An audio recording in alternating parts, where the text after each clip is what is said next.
प्रियंका और कृष्णा प्यार की पींगे भर रहे थे। दोनों का प्यार दोस्तों के बीच चर्चा का विषय बन गया था। कृष्णा तिवारी की उम्र जहां 25 वर्ष थी, वहीं प्रियंका श्रीवास 21 साल की थी। दोनों अक्सर छत्तीसगढ़ के बिलासपुर शहर की सड़कों पर एक दूसरे का हाथ थामे घूमते हुए दिख जाते। कृष्णा उसे अपनी बुलेट मोटरसाइकिल पर भी घुमाता था। दोनों का प्रेम परवान चढ़ रहा था। कृष्णा तिवारी उर्फ डब्बू मूलत कोनी बिलासपुर का रहने वाला था और प्रियंका पास के ही बिल्हा शहर के मुड़ीपार गांव की थी। वह बिलासपुर में अपने मौसा जोगीराम के यहां रहकर बीए फाइनल की पढ़ाई कर रही थी।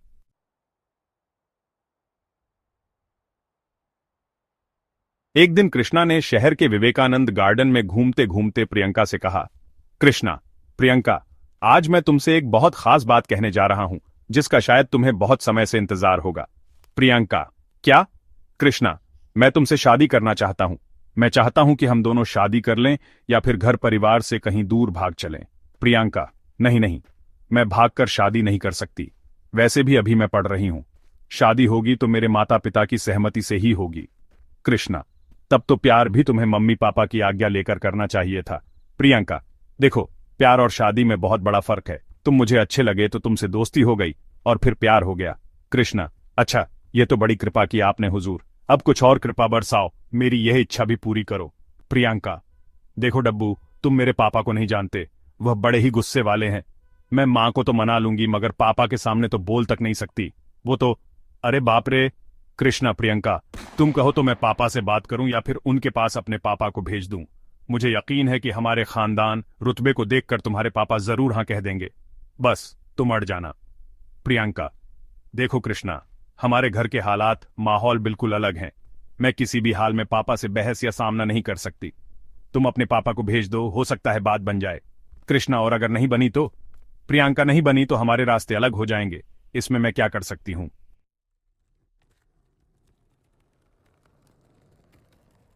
एक दिन कृष्णा तिवारी के पिता लक्ष्मी प्रसाद तिवारी प्रियंका श्रीवास के पिता नारद श्रीवास से मिलने उनके घर पहुंच गए। नारद श्रीवास का एक बेटा और दो बेटियां थीं। वह किराने की एक दुकान चलाते थे।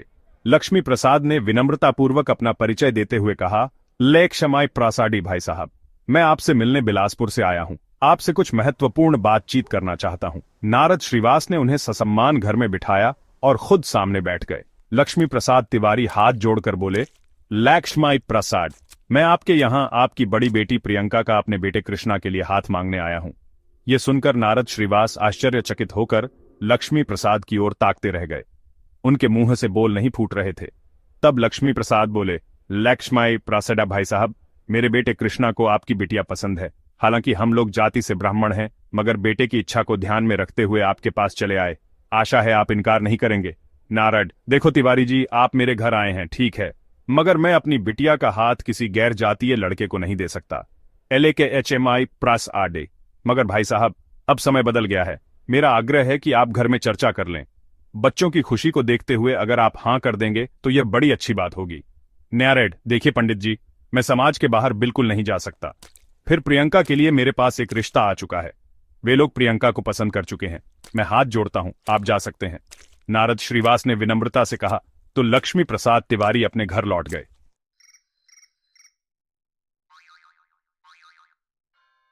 घर लौटकर उन्होंने जब बात न बनने की जानकारी दी तो कृष्णा को गहरा धक्का लगा। अगले दिन कृष्णा ने अपनी बुलेट निकाली और नारद श्रीवास की दुकान पर पहुंच गया। उस समय नारद ग्राहकों को सामान दे रहे थे। दुकान के बाहर खड़ा कृष्णा नारद श्रीवास को घूर घूर कर देख रहा था। जब वह ग्राहकों से फारिग हुए तो उन्होंने कृष्णा की ओर मुखातिब होते हुए कहा, नारद, हां, क्या चाहिए? कृष्णा, कल मेरे पापा आपके पास आए थे। यह सुनते ही नारद श्रीवास के दिलो दिमाग में बीते कल का सारा वाकया साकार हो उठा, जिसे लगभग वह भुला चुके थे। उन्होंने कहा, नारद, हां, तो? कृष्णा, आपने मना कर दिया। मैं इसलिए आया हूं कि एक बार आपसे मिलकर अपनी बात कहूं। नारद, देखो, तुम चले जाओ। मैंने तुम्हारे पिताजी को सब कुछ बता दिया है और इस बारे में अब मैं कोई बात नहीं करूंगा। कृष्णा, आपसे कह रहा हूं, आप मान जाइए, नहीं तो एक दिन आप खून के आंसू रोएंगे। नारद, तो क्या तुम मुझे धमकाने आए हो? कृष्णा, धमकाने भी और चेतावनी देने भी। आप नहीं मानोगे तो अंजाम बुरा होगा। कहने के बाद कृष्णा तिवारी बुलेट से घर वापस लौट गया।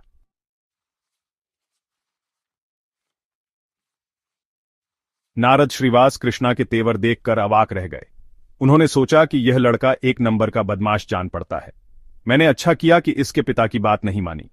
उन्होंने उसी दिन अपने साढ़ू भाई जोगीराम श्रीवास को फोन करके सारी बात बता दी। उन्होंने उनसे प्रियंका पर विशेष नजर रखने की बात कही, क्योंकि प्रियंका उन्हीं के घर रहकर पढ़ रही थी। नारद की बातें सुनकर जोगीराम ने उनसे कहा, आप बिल्कुल चिंता मत करो, मैं खुद प्रियंका से बात करके देखता हूं और आप लोग भी बात करो। इसके अलावा आप धमकी देने वाले कृष्णा के खिलाफ पुलिस में रिपोर्ट दर्ज करा दो। नारद ने कहा, नहीं नहीं, पुलिस में जाने से हमारी ही बदनामी होगी। मैं अब जल्द ही प्रियंका की सगाई शादी की बात फाइनल करता हूं।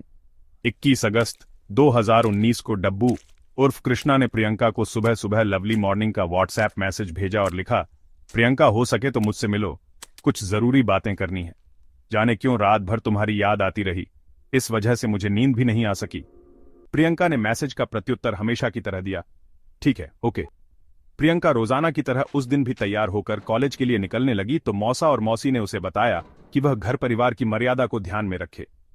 कृष्णा से मेल मुलाकात उसके पापा को पसंद नहीं है। तुम्हें शायद यह पता नहीं कि कृष्णा ने मुड़ी पार पहुंचकर धमकी तक दे डाली है। यह अच्छी बात नहीं है। अगर इसमें तुम्हारी शह न होती तो क्या उसकी इतनी हिम्मत हो पाती। मौसी की बातें सुनकर प्रियंका मुस्कुराई। वह जल्द जल्द चाय पीते हुए बोली, मौसी आप जरा भी चिंता मत करना, मैं घर परिवार की नाक नहीं कटने दूंगी। जब पापा मुझ पर भरोसा करते हैं, उन्होंने मुझे पढ़ने भेजा है, मेरी हर बात मानते हैं, तो मैं भला उनकी इच्छा के बगैर कोई कदम कैसे उठाऊंगी। आप एकदम निश्चिंत रहिए। मौसी सीमा ने उसे बताया कि जल्द ही उसकी सगाई एक इंजीनियर लड़के से होने वाली है, इसलिए वह कृष्णा से दूर ही रहे। हंसती बतियाती प्रियंका रोज की तरह सीपत रोड स्थित शबरी माता नवीन महाविद्यालय की ओर चली गई। वह बीए अंतिम वर्ष की पढ़ाई कर रही थी।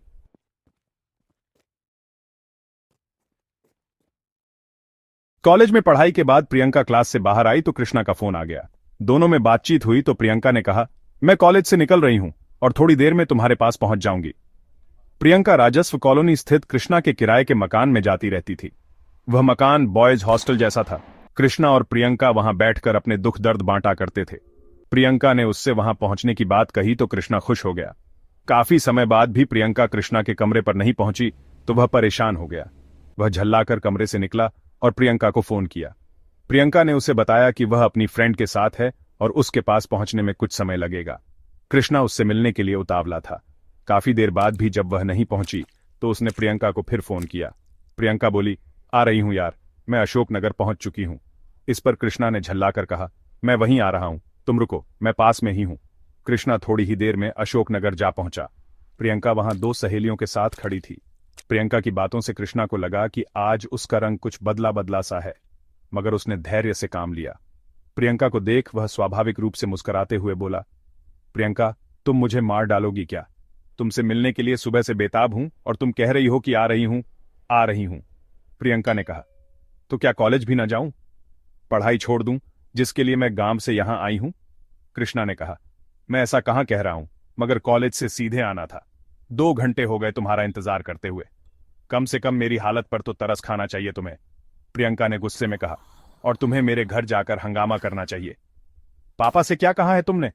तुम ऐसा कैसे कह सकते हो? प्रियंका को गुस्से में देखकर कृष्णा को भी गुस्सा आ गया। दोनों की अशोकनगर चौक पर ही नोकझोंक होने लगी, जिससे वहां लोगों का हुजूम जमा हो गया।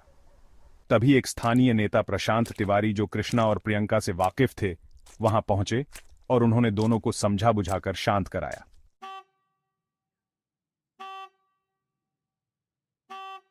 कृष्णा प्रियंका को बुलेट पर बिठाकर अपने कमरे की ओर चल दिया। रास्ते में दोनों ही सामान्य रहे। अपने कमरे पर पहुंचकर कृष्णा ने कहा, प्रियंका अब दिमाग शांत करो, मैं तुम्हारे लिए बढ़िया चाय बनाता हूं। प्रियंका ने कहा, यार मुझे भूख लग रही है और तुम बस चाय बना रहे हो। इसके बाद कृष्णा पास के एक होटल से नाश्ता ले आया। दोनों प्रेम भाव से बातचीत करते करते कब फिर से तनाव में आ गए, पता ही नहीं चला। कृष्णा ने कहा, तुम मुझसे शादी करोगी कि नहीं, आज मुझे साफ साफ बता दो। प्रियंका ने कहा, नहीं, मैं शादी घर वालों की मर्जी से ही करूंगी। दोनों में बहस होने लगी। उसी दौरान बात बढ़ने पर कृष्णा ने चाकू निकाला और प्रियंका पर कई वार कर उसे गंभीर रूप से घायल कर दिया। खून से लथपथ प्रियंका को मरणासन्न छोड़कर वह वहां से भाग खड़ा हुआ। घायल प्रियंका कराहती रही और वहीं बेहोश हो गई। हॉस्टल के राकेश वर्मा नाम के एक लड़के ने प्रियंका के कराहने की आवाज सुनी तो वह कमरे में आ गया। उसने गंभीर रूप से घायल प्रियंका को बिस्तर पर पड़े देखा तो तुरंत स्थानीय सरकंडा थाने में फोन करके यह जानकारी थाना प्रभारी जयप्रकाश गुप्ता को दे दी।